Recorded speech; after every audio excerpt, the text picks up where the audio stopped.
This conformation, either C2' endo, which you typically see in DNA, C3' endo, is dependent on the substitution at the 2' position. What we have done for all the aptamers that have been solved with crystal structures bound to their proteins, we simply counted the proportion of either C3' or C2' endo, or related conformations, which are grouped here. And what you see is what you might expect, which is for the for the DNA-based aptamers, or RNA, I guess, at the top, they tend to all be C3' endo-like, and then for DNA, they're more C2' endo-like. So what this means is that if you begin with a nucleic acid library that you want to then make additional substitutions at the 2' position, you might be constrained if you begin with DNA, which is a 2' endo-like, and then you want to put a bunch of 2' methyls, for example, which tend to be C3'. Now, protein-based ligands, as we all know, have more building blocks. And what we have done to address this diversity gap is found a way to introduce side chains that enhance the diversity of nucleic acid ligands, where we have begun with modifying only one of the 4 bases. And we generally work in the context of DNA based applications. So looking at the antibodies, which again have this benefit of 20 different amino acids, there are certain amino acids that are dramatically overrepresented in the paratopes of the antibodies, and these are these hydrophobic aromatic side chains. What we have found empirically, and I'll show you a little bit about this later, is that the very same type of side chains works the best in aptamers. At this point, there are 6 co-crystal structures that we have, and I'm going to cover them all individually.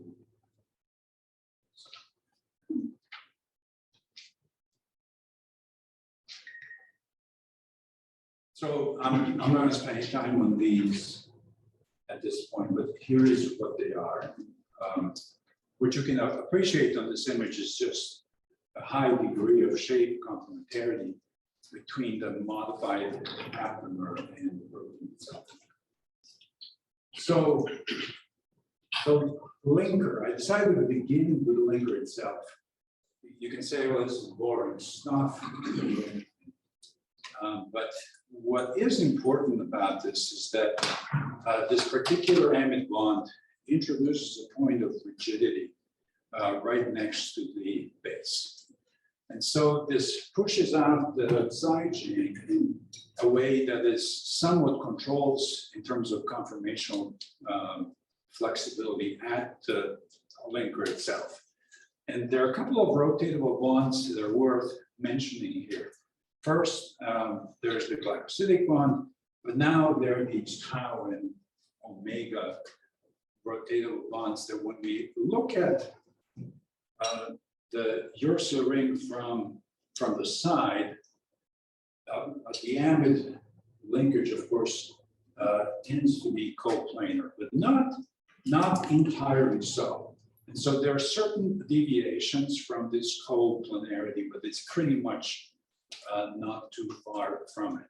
When you do see the deviations from this coplanarity that are the most extreme, these side chains generally participate either in the internal motifs or they make contacts with the protein. So they're really driven by interactions with something else, which makes this slight tilt. When you look at the 8 possible configurations of this amide bond, clearly not all are represented. The one that is represented the most is this anti-carbonyl. And what I mean by this is the carbonyl at this position, C4, as well as the amide. It tends to be trans, as you might expect. And then you generally see anti-glycosidic bond, but there are some examples of syn. And then the peptide linkage itself is primarily trans, but sometimes cis.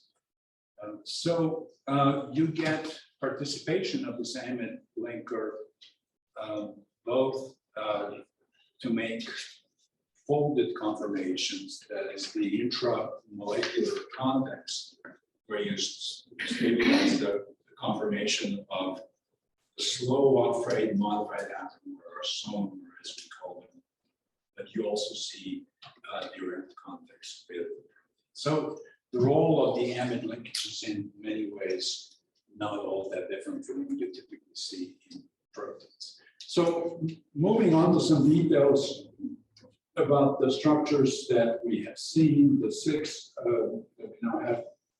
The PDGF BB complex with a benzyl modified DNA library revealed the fact that these side chains tend to like to actually interact with the protein itself. And for this, the best illustration is to show you this particular somer, which is on the top, binding to the protein on the bottom. You're going to see now these modified side chains as they interact with the protein. And clearly these side chains do what they typically do in proteins, which is they trace quite precisely the shape of the protein itself. We'll move on to a second benzyl example, which is this NGF somer. And this particular folded structure is quite unusual. Even though there are quite a few base pairs, including this basically triplex core, which you see in the middle on the far left secondary structure, this particular ligand has absolutely no helical character. And it kind of lays down on the protein itself, where it orients some of the bases toward the protein, but it also has this, what we're calling the zipper motif, which is in my cursor. Do you see my cursor on? Yes. Yeah, great. So there's this zipper motif where you have reciprocal stacking interaction between the base and the side chain, and then the opposing base and the side chain, to basically mimic a base pair where you have replaced hydrogen bonding interaction with a covalent bond. And then you have something that resembles more like a frank hydrophobic core. Moving on to IL-6, another benzyl somer, this particular ligand has two distinct domains, a stem loop and then the G quartet domain, where the interaction with IL-6 looks like a bear hug sort of an interaction, where the stem loop occupies the binding site of IL-6 receptor, and the G quartet domain occupies the binding site of the other IL-6 receptor called GP130. And I will come back to this particular structure in a moment. With RIG-I, this is a structure we solved in collaboration with Anna Pyle.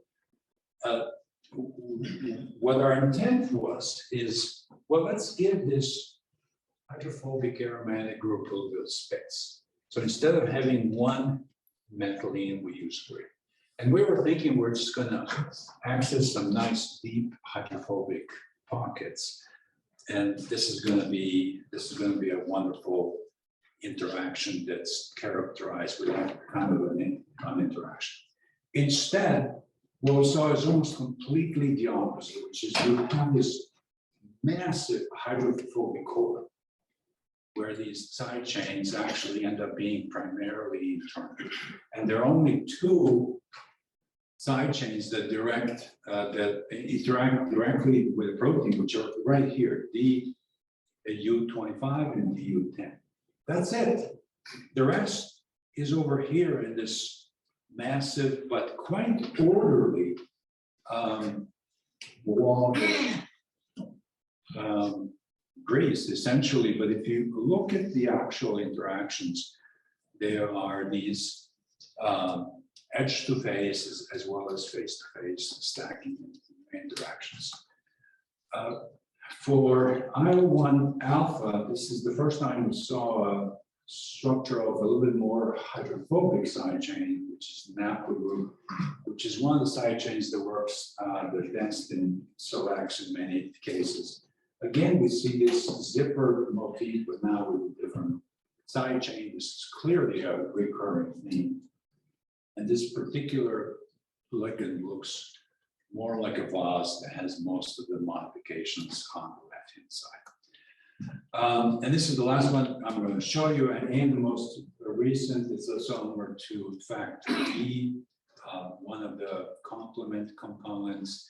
And this too is a naphtho side chain with a little bit longer of a linker. And here, there are only 3 side chains that directly interact with the protein. So here's the rap sheet in terms of the length of the oligos that we have when you fully truncate the isomer to the minimal sequence that's required for binding, and then the number of modified nucleotides that engage that are there to begin with, then those that contact the protein participate in internal motifs, and there are even some that are just solvent exposed. And you would have to think that those are not doing anything useful. In fact, they're probably making things work, because anytime you put a hydrophobic group into the solvent, you have to organize the water in a way that water doesn't like to be organized for entropic reasons. So we see in the extreme case, which is the top row, all 8 contact the protein to pretty much everything in between. So now let's look at the conformation of the backbone of aptamers in general. 6 torsion bonds. It's pretty difficult to come up with a 6-dimensional representation. And so Anna Pyle at Yale came up with this idea, well, let's just, bypass a lot of this stuff and reduce the dimensionality so that we just go from C4 prime phosphate C4 prime. So we have now 2 torsion angles that compress everything else. And when you do that, you found, so the angles are called eta and theta. What you can then look at is basically the equivalent of the Ramachandran plots in proteins. Naturally occurring RNA, the bands are what fits into the helical geometry. So both from the eta and the theta side, you see these bands and the cross in the middle of the grid. So RNA, all kinds of stuff in the helical region, but also outside as well. DNA, not so much. And this is why people think, well, we want to just work with RNA aptamers because of this. We have much greater conformational diversity in RNA than we do in DNA. When we look at aptamers, this is absolutely not the case. And you can see anything outside of this cross is not in the helical region. So we have empirically known that DNA-based aptamers tend to work the same. And now we have evidence that, in fact, the conformational complexity of aptamers is no less for DNA than it is for us. In terms of what do these modified side chains, which are clearly hydrophobic fermented, so they do make all the aptamers more hydrophobic. But at the end of the day, it is DNA. So in terms of C1P values, we're still in the -4 range. So these are poly. But we do, when you make a plot of the interface area in terms of size, and then the number of polar contacts on the y-axis that's found in that interface area, obviously the bigger the area, the more polar contacts you would have. Aptamers, somers, and then antibodies for reference. You can see that for the somers, there is a tendency to be on the less polar context end of range, which you might expect with these other factors. This perhaps is one of the more important and more fun observations that we have had, which is when you compute the shape complementarity of either antibodies binding to proteins or aptamers in general binding to proteins. Find a degree of shape complementarity, which you could appreciate from the images as well as the movie, is really quite comparable, and it's in the high range. So naturally occurring oligomeric protein complexes tend to have the shape complementarity index of 0.7 or so.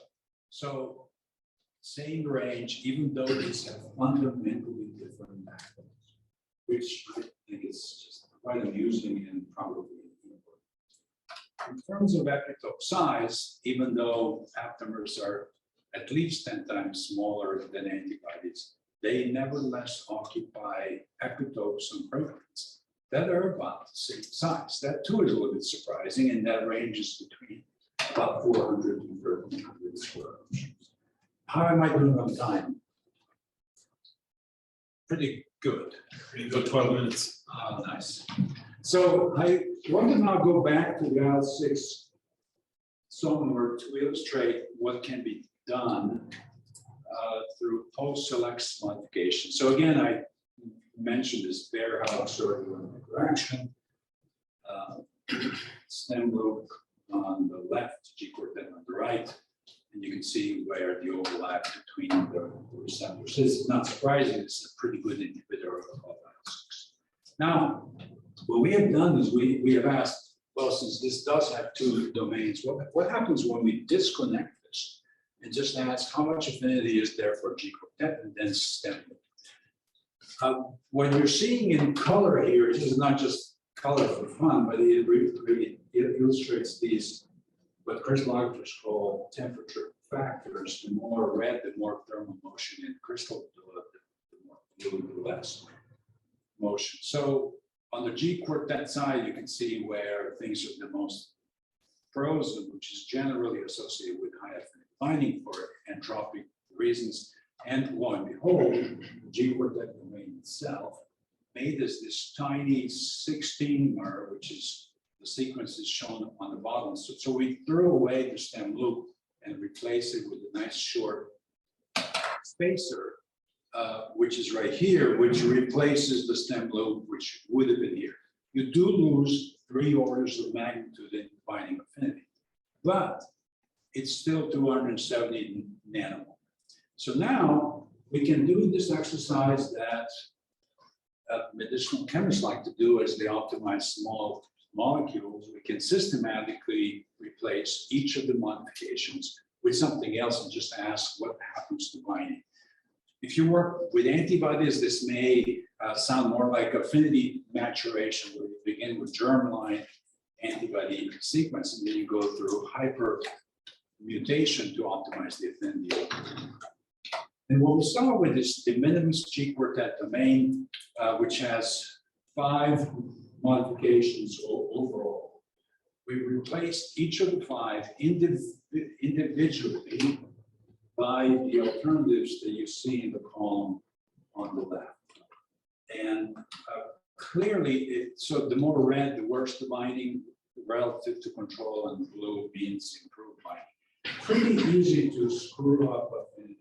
No problem with that. But then there's some positions that actually we get much better binding affinity with some substitutions. In this particular substitution at position 7, benzyl to methylene dioxy improves binding as much as 40-fold. And the reason is that this larger group fits much better into this particular binding pocket.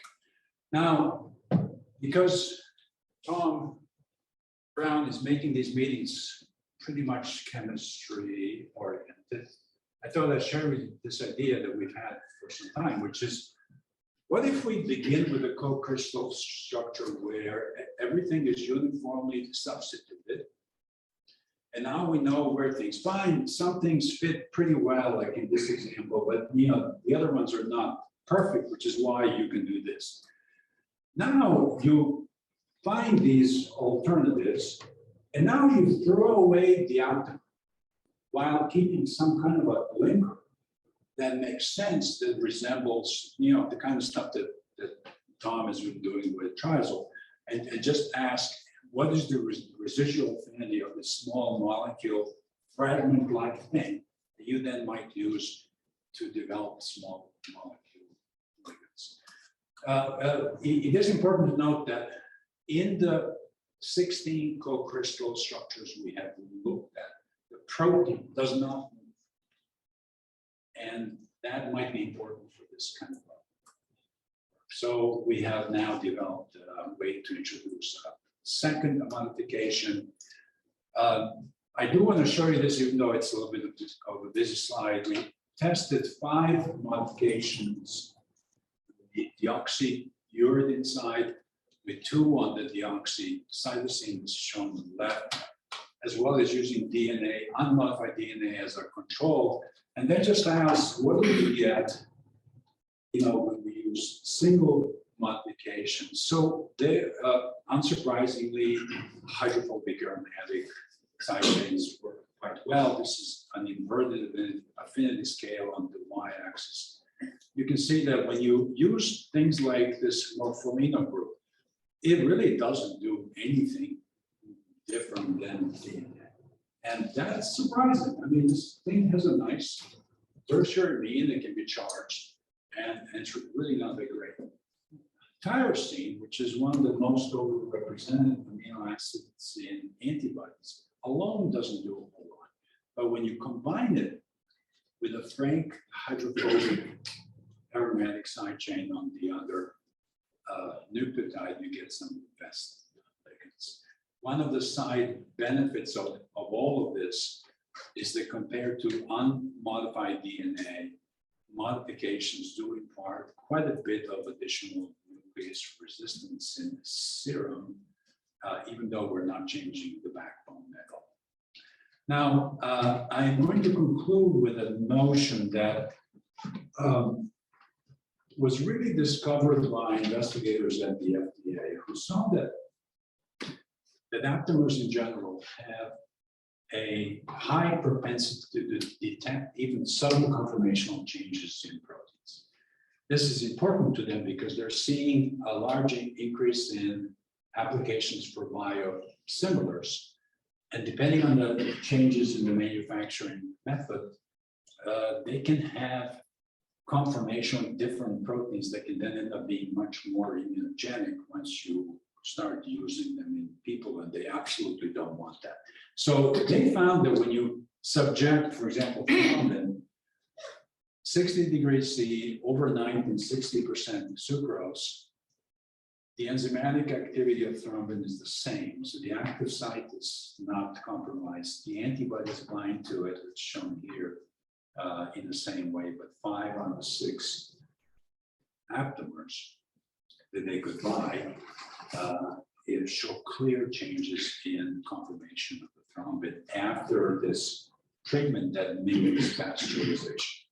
Now, we have also then initiated a collaboration with the FDA where you can even detect conformational changes with one and the same protein, in this case, factor 9, another therapeutic protein, where the FDA compared wild type sequence of factor 9 compared to codon optimized form, where the only difference is the speed with which the ribosome moves along the message as it produces the protein. And this results in a conformational, an affinity change measurable by the somer which is arguably not big, but is highly statistically significant. So it's probably an extreme of subtle conformational changes that we're looking at. So I want to conclude with some points and then questions. So I hope I convinced you that aptamers and antibodies have many shared properties: epitope size, shape, complementarity, binding affinity, and specificity that results from this. Augmenting chemical diversity clearly helps us identify better ligands, and hydrophobic aromatic side chains perform much better than many of the other options.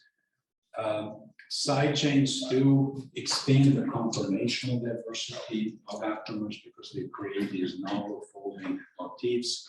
And for some reason that we definitely don't understand, but like to understand, there are better conformational probes than antibodies. Now, you all know that there's been this spectacular development in the ability to predict folded structures of proteins through the power of machine learning and AI. Can something like this be done without you begin with a sequence and just determine what the folding is?